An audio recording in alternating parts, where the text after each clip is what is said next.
I would like to talk about the prevention of the disputes. And given the multi-contract and multi-party arrangements in energy and construction projects, Jovan, is there a way to mitigate risks through contract design and negotiations with the parties?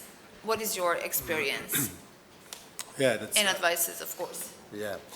Traditionally, construction and energy contracts are relying on applicable law in the country where the project is to be performed. So it depends to which extent the regulation and applicable law of the country is actually dealing with ESG. My experience shows that some components of ESG, for example, G, governance, is traditionally included in some of, how to say, most used contracts and model of contracts in the region. For example, FIDIC contracts, we have this health and safety, modern slavery, anti-bribery provisions, and it's actually traditionally included in the contract. There are problems with social and environmental components, and as I said, they depend, first of all, in my opinion, on culture and, how to say, business and social culture of the country. We see now in the region, how to say, very different consequences of ESG requirements in our energy sector. For example, citizens, they are against feed-in tariffs now because they don't understand why the same quantity of electricity in their electricity bills have a different price. You know, for them that's the same thing, you know, but they have to pay more. On the other side, we see how, and I suppose you know that it's about Serbia, how some mining projects are on the level of political problems, regional political problems, because people are very interested in protecting environment, and they're, how to say, they think that their future is actually in risk with such projects, and they insist on high ESG standards. So, social and environmental. Can I interrupt you? Then what are the consequences for the state in that case? Okay, it's now we have to go back to this investment treaties and relation between the state and the investor and the, how to say, foreign contractors and investors. What we see as a problem is investment disputes for, how to say, many projects which are not, they didn't start now, they started 20 years ago, and there is a, how to say, huge amount of money invested in researching, developing projects. So yeah, it will be raised on the level of the state dispute, probably. On the other side, we have commercial arbitrations and, how to say, contractual aspects of ESG in complex multi-party construction contracts. FIDIC launched last year this global climate change program, which announces that there will be a set of ESG rules contractually dealing with ESG. There is no such set of rules now, apart from this anti-bribery, health and safety provisions and modern slavery, of course. But what we expect is to get one, how to say, international set of rules which will be, of course, adopted from the country to country. Now we don't have it. I suppose that FIDIC is still most used model of contract here in Bosnia as well. Probably the audience can confirm it, but actually we are relying on FIDIC as and different books of FIDIC as a most used model of contracts.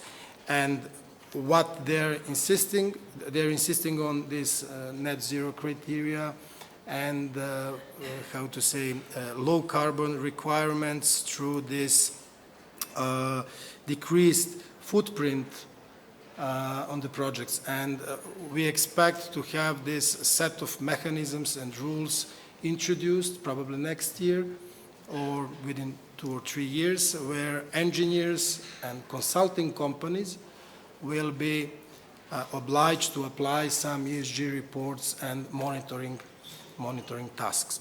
So, as I said, from the perspective of governance and these anti-bribery and health and safety provisions, they're traditionally included in the contracts. The biggest problem is with environmental requirements and how to provide mechanism that obliges contractor or investor to apply environmental rules. And I want to refer to what Philip said today when commenting the regulation and policies of EU. There are countries which are not included in European Union, and we are facing a lot of different standards implemented.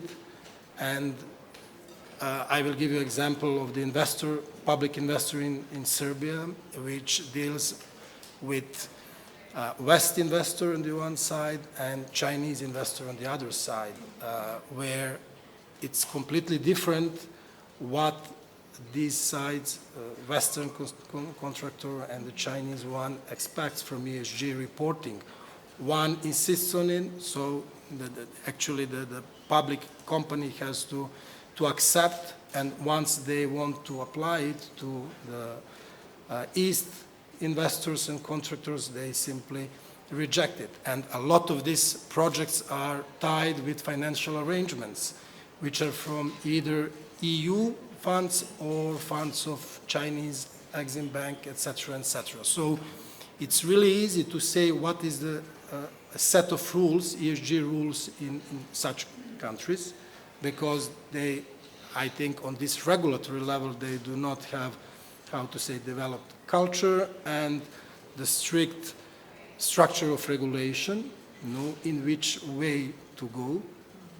Once we will have it, for sure, but at the moment, and as I said, the society is also not aware of it. Once they have to pay for the green energy, it's actually a problem.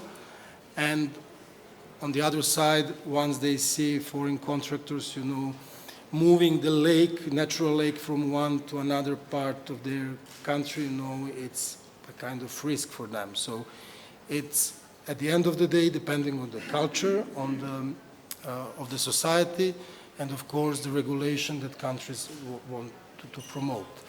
And to conclude with that, standard and traditional methods and mechanisms are penalties. Of course, ESG reporting. There is a case for termination of the contract. So it was the case before one arbitration panel, international arbitration, where there was no financial consequence of the ESG requirement, but actually it was about termination, whether the termination was based on contractual criteria or it was unlawful termination because there was not, there was not reached limited emission of the dust from the technology implemented in one energy project. So at the end of the day, it ended up as a dispute with contractual claim because there was no ground, and that's what's recognized by the international arbitrators. There was no ground for termination because the standards expected and applied and stipulated under the contract were different from what the regulation expected. So it again comes to the way how we draft and create contracts, because sometimes local regulations are different from what we stipulated and which kind of rules we want to apply there. So actually it's not easy to respond when you deal with such countries and countries which are not part of EU or which are developing countries.